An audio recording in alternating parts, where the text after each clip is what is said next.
The novel Dr. Sleep by Stephen King is a sequel to The Shining. The story begins with young Danny Torrance after the events at the Overlook Hotel. The sinister entities of the hotel still follow Danny around. He calls for help from Dick Halloran, who suggests locking those entities away in boxes inside his mind. Fast forward to Danny's middle age, he has become an alcoholic to suppress his shine. He moves from one town to another, unable to hold down a stable job. After a one-night stand with Deanie, he arrives in a small town called Frasier and joins an AA group. There, he starts working at a hospice for old and sick people. A cat named Israel, which can sense death, helps Danny comfort those passing away using his psychic abilities, holding their hands until the end. This earns him the nickname Dr. Sleep. He keeps receiving messages from someone named Abra on his chalkboard. Abra has an even greater shine than him, with powers including telekinesis, mind reading, and astral projection. An evil group known as the True Knot, led by a woman named Rose the Hat, includes people with unique abilities like locating, compelling, and enforcing. They survive on steam generated by torturing and killing children who shine. They appear as middle-aged retirees but are actually very old. Consuming the steam keeps them young.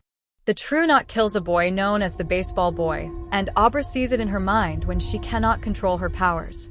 Rose senses her and wants to kill her next.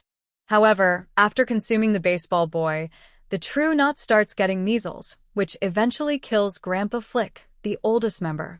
It becomes crucial for the group to find Abra to cure themselves by consuming her steam.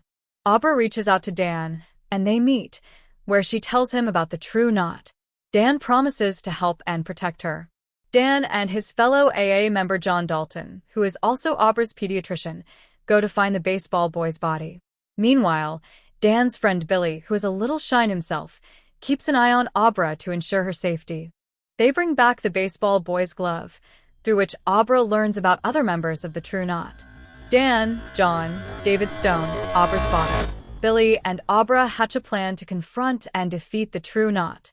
Dan, David, and John go to Frasier, while Abra and Billy stay at home. Using her shine, Abra possesses Dan, misleading the True Knot members into thinking she is physically present there.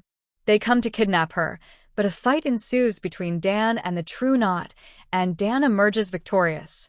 However, one of the True Knot members, Crow Daddy, stays back and goes to Abra's house in Anniston.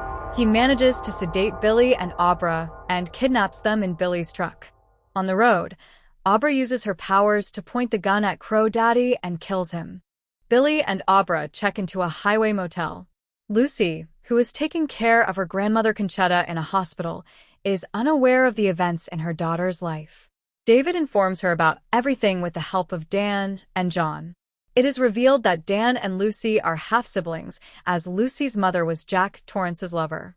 Dan helps Conchetta pass away peacefully in the hospital using his powers.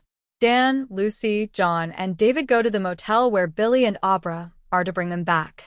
The final confrontation takes place with Rose at the site of the now-destroyed Overlook Hotel.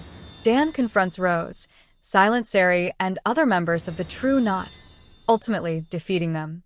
Abra, now free from the burden of the True Knot, moves on and leads a normal life. Dan, who is now 15 years sober, finds his place in the small town of Frasier as a hospice worker and Dr. Sleep.